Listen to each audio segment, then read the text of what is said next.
Hi viewers, welcome to our Telugu entertainment. యువ సామ్రాట్ నాగ చైతన్య కొన్నేళ్ల క్రితమే స్టార్ హీరోయిన్ సమంతను వివాహం చేసుకున్నాడు. కానీ కొద్ది వ్యవధిలోనే ఆమెకు విడాకులు కూడా ఇచ్చేశాడు. అయినా కొన్నేళ్లకే తెలుగు హీరోయిన్ శోభిత డేటింగ్ మొదలెట్టాడు. కానీ ఇది బయటపడకుండా చాలా జాగ్రత్తలు తీసుకున్నాడు. అయినప్పటికీ వీళ్ళిద్దరి వ్యవహారం మాత్రం ముందుగానే లీక్ అయింది. శోభిత నాగ చైతన్య లవ్ ట్రాక్ గురించి చాలా కాలంగా ప్రచారాలు జరుగుతున్నాయి. కానీ దీనిపై ఎలాంటి క్లారిటీ మాత్రం రాలేదు. ఇలాంటి పరిస్థితుల్లో ఆగస్టు 8న వీళ్ళిద్దరూ ఎంగేజ్మెంట్ చేసుకొని సర్ప్రైజ్ చేశారు. ఈ వేడుకకు సంబంధించిన ఫోటోలు అక్కినేని నాగార్జున సోషల్ మీడియా ఖాతాల్లో పోస్ట్ చేయడంతో దీనిపై అధికారిక ప్రకటన వచ్చేసింది. అక్కినేని నాగ చైతన్య శోభిత త్వరలోనే పెళ్లి చేసుకోబోతున్న నేపథ్యంలో తెలుగు రాష్ట్రాల్లోనే ఫేమస్ అయిన వేణుస్వామి వీళ్ళిద్దరి జాతకాలపై మాట్లాడతానని ముందుగానే చెప్పాడు. అందుకు అనుగుణంగానే ఆయన తాజాగా వీటిపై విశ్లేషణ జరిపారు.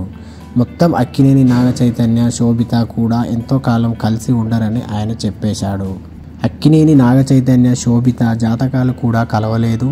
వీళ్ళిద్దరూ పెళ్లి చేసుకున్న ఇబ్బందులు ఖచ్చితంగా వస్తాయి. వాళ్ళ జాతకాల ప్రకారం పెళ్లి చేసుకున్న తర్వాత అంటే 2027 వరకు బాగానే ఉంటారు. కానీ ఆ తర్వాత వీళ్ళిద్దరి మధ్యలో మనస్పర్ధాలు వస్తాయి అంటూ బాంబు పేల్చాడు.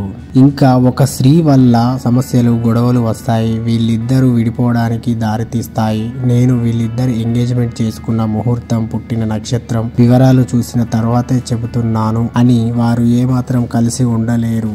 కానీ నా అంచనాలు తప్పాలని కోరుకుంటున్నాను అంటూ వివరించాడు వేణుస్వామి. చూద్దాం మరి సమంత నాగ చైతన్య విడిపోతారని ముందే చెప్పినట్లుగా వీళ్ళు కూడా విడిపోతారా, వేణుస్వామి జాతకం నిజమవుతుందా అన్నది మనం ముందు చూడాలి. ఈ వీడియో కనుక మీకు నచ్చినట్లయితే తప్పకుండా లైక్ చేయండి, కామెంట్ చేయండి, షేర్ చేయండి.